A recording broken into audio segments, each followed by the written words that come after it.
Hello everyone. हाँ, आपके school में टीचर्स कम है या प्लानिंग कमज़ोर है, इसमें कंफ्यूज है। चलिए मैं कंफ्यूजन को दूर करती हूँ। एज़ पर सीबीएसई गाइडलाइंस हर एक क्लास में एक नहीं 1.5 टीचर्स होने चाहिए। तो चलो जल्दी से चेक करते हैं। अब आप ऑनेस्टली जवाब देना। अगर आपके स्कूल में 10 क्लासेस हैं तो कितने टीचर्स होने चाहिए? जल्दी जवाब। Yes, 15 teachers. मैं अब आपको थोड़ा सा रूली सिंप्लीफाई करके बताती हूँ। अब ये 0.5 टीचर क्या होता है? हाफ टीचर तो होता है ना? लेकिन हाफ टीचर एक्चुअली में तो नहीं होता। तो 1.5 टीचर का मतलब है सब्जेक्ट का डिस्ट्रीब्यूशन करना, लीव मैनेजमेंट करना, एक्टिविटी सपोर्ट करना, को करिकुलर सपोर्ट करना और रेमेडियल टीचिंग सपोर्ट देना। यानी कि हर क्लास के लिए एक मेन टीचर होता है और एक सपोर्ट सिस्टम होना चाहिए।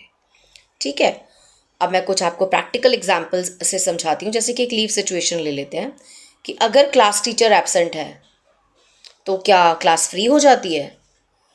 नहीं ना। तो विद 1.5 रूल से क्या होता है, दूसरा टीचर तुरंत क्लास को हैंडल करने आएगा। राइट। एग्जाम्पल 2, सब्जेक्ट लोड हो रहा है, मैथ्स, इंग्लिश, ईवीएस, एक ही टीचर संभाल रहा है ना? बहुत बड़ा प्रॉब्लम है ये।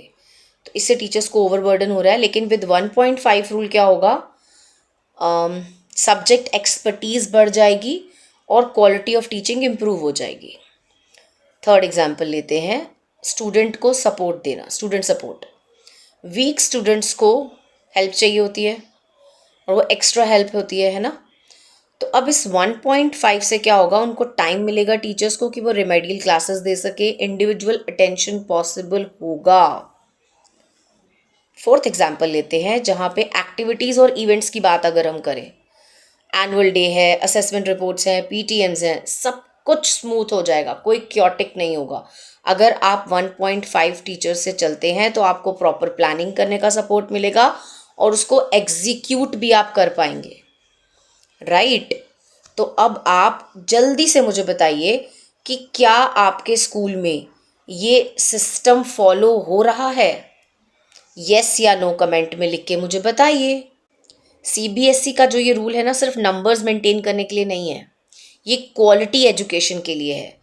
टीचर्स ओवरलोड होंगे तो स्टूडेंट लर्निंग सफ़र करेगी।